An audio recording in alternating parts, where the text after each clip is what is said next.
namin, maraming salamat sa panibagong aral na pinagkakaloob niyo sa amin.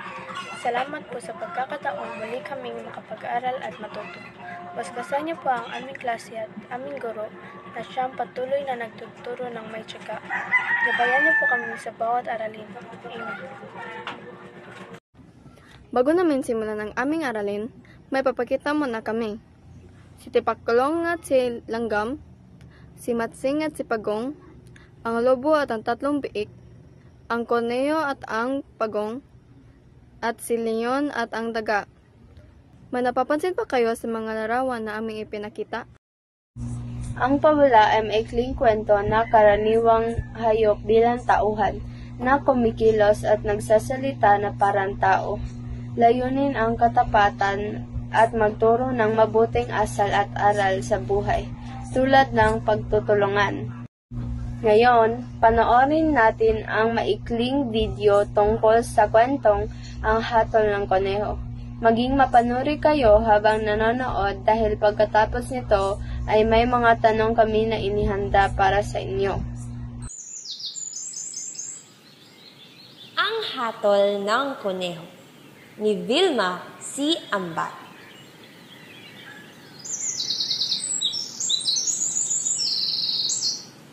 Noong unang panahon nang ang mga hayop ay nakakapagsalita pa, nag-uusap ang kuneho, tigre at baka. May isang tigreng naghahanap ng makakain sa gubat. Sa kanyang paglalakbay ay nahulog siya sa napakalalim na hukay. Paulit-ulit na sinubukan ng tigre na makaahon, subalit siya ay nabigo. Sumigaw siya ng paulit-ulit upang humingi ng tulong, subalit walang nakarinig sa kanya. Tulong! Tulong! Tulungan niyo ako! Kinabukasan, muling humingi ng tulong ang tigre. Sigaw ito ng sigaw hanggang ito'y mapaos. Malungkot at sa sobrang gutom ng tigre ay napalumpasay na lamang siya sa lupa. Naisip niya na ito na ang kanyang kamatayan. Mga ilang sandali ay nakarinig siya ng yapak. Nagkaroon siya ng ito na ang kanyang kamatayan. Mga ilang sandali ay nakarinig siya ng yapak. Nagkaroon siya ng pag-asa at tumayo. Ako ay nagugutom na. Maaari niyo ba akong tulungan? Tulong! Tulong! Isang lalaki ang nakarinig sa kanya at dumungaw sa hukay. Isang tigre! Pakiusap! Tulungan mo akong makalabas dito. Kung tutulungan mo ako, hindi kita makakalimutan. Naawa ang lalaki sa tigre, subalit naisip niyang baka kainin siya nito. Gusto sana kitang tulungan. Subalit, nangangamba ako sa maaring mangyari. Patawad, ipagpapatuloy ko na ang aking paglalakbay. Muling nagsalita ang tigre at nagmamakaawa sa lalaki na tulungan ito. Sandali! Sandali! Huwag mong isipin iyan. Huwag kang mag-alala. Pangako ko, hindi kita sasaktan. Nagmamakaawa ako. Kapag ako ay nakalabas dito, tatanawin kong malaking utang na loob. Tila labis na nakakaawa ang tinig ng tigre, kaya bumalik ang lalaki para tulungan ito. Nakahanap siya ng troso at dahan-dahan niyang ibinaba sa hukay. Gumapang ang tigre paakyat hanggang makaahon sa hukay. Nakita ng tigre ang lalaking tumulong sa kanya. Inikutan ng tigre ang lalaki at nagsimulang maglaway. Sandali! Hindi ba nangako ka sa akin na hindi mo ako sasaktan o kakainin? Ito ba ang paraan mo ng pagpapasalamat sa pagtulong ko sa iyo? Wala na akong pakialam sa aking sinabi dahil ilang araw na akong hindi kumain. Sandali. Tanungin natin ng puno ng pino kung tama bang kainin mo ako. Sige, tanungin natin ang puno ng pino. Pero pagkatapos natin siyang tanungin, kakainin na kita. Gutom na ako. Anong alam ng tao sa pagtanaw ng utang na loob? Bakit ang pagkuha nyo ng dahon at sanga upang mapainit ang inyong mga tahanan at gamitin pangluto ng inyong pagkain? Mga taon ang ibinibilang namin upang lumaki at kapag kami malaki na, pinuputol ninyo kami. Ginagamit ninyo kami sa pagtatayo ng mga bahay at pagpapagawa ng inyong mga kasangkapan. At isa pa, tao rin ang humukay ng butas na iyan. Huwag ka nang magdalawang isip. Kainin mo ang lalaki na iyan. Oh, lalaki, anong masasabi mo doon? Hintay. Hintayin natin ang baka sa kanyang paghatol.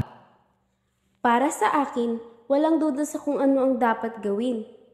Dapat mo siyang kainin. Mula nang kami ay maisilang, naglilingkod at pinagsisilbihan na namin ng mga tao. Kaming mga baka ang nabubuhat na mabibigat nilang dalahin. Inaararo namin ang bukid upang makapagtanim sila. Subalit, ang kapalit na binibigay nila ay ang pagpatay. Gagawin kaming pagkain at ang aming mga balat ay ginagawang kung anong-anong bagay. Kaya huwag mo kong tanungin tungkol sa pagtanaw ng utang na loob. Kainin mo ng taong yan. Tingnan mo, lahat sila ay sumasang-ayon sa akin. Dahil ang ginagawa niyong mga tao ay ang ikinasisira namin. Kaya humanda ka na sa iyong kamatayan. Alam na ng lalaki na ito na ang kanyang katapusan. Dahil sumang-ayon ang puno ng pino at ang baka. Nang biglang dumating ang dumulok-suluksong kuneho. Tigre! Sandali! Ano na naman? Pakiusap, bigyan mo pa ako ng isa pang pagkakataon. Tanungin natin ang kuneho para sa kanyang paghatol kung dapat mo ba talaga akong kainin. Walang kwenta. Alam mong pareho lang sa sagot ng puno ng pino at ng baka. O sige, pero huli na ito. Gutom na. Isinalaysay ng lalaki at tigre ang nangyari. Matamang nakinig ang kuneho, ipinikit ang kanyang mga mata at pinagalaw ang kanyang mga mahahabang tenga. Pagkalipas ng ilang sandali, muli niyang idinilat ang kanyang mga mata. Nagsalita ang kuneho. Tignan natin, sabi mo nahulog ka sa hukay at ikaw naman nakatayo dito sa taas. Pumunta kayo sa mga posisyon ninyo noon upang mapag-isipan ko pang mabuti ang aking hatol. Wika ng kuneho. Tumalon agad ang tigre nang hindi nag-iisip. Ang gusto lamang niya ay matapos na agad ang usapan nang makain na niya ang lalaki. Ganito ang kalagayan ninyo noon. Ikaw tigre ay nahulog sa hukay. Ikaw naman lalaki, narinig mo ang paghingi ng tulong kaya tinulungan mo ang tigre. Ngayon, maaari na akong magbigay ng aking hatol. Ang problemang ito ay nagsimula ng tulungan ng tao ang tigre na makalabas sa hukay. Sa ibang salita, kung ang tao ay hindi nagpakita ng kabutihan at iniwan ng tigre sa hukay, walang problema. Kaya naisip ko na magpatuloy ang tao sa kanyang paglalakbay at dapat manatili ang tigre sa hukay.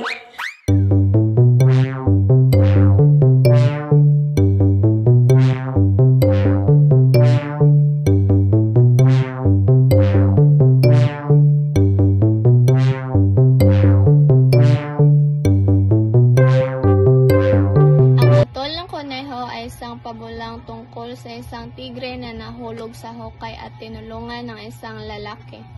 Sa halip na magpasalamat, nais pa nitong kainin ang lalaki. Humingi sila ng hatol sa ibang hayop, ngunit pabor lahat sa tigre.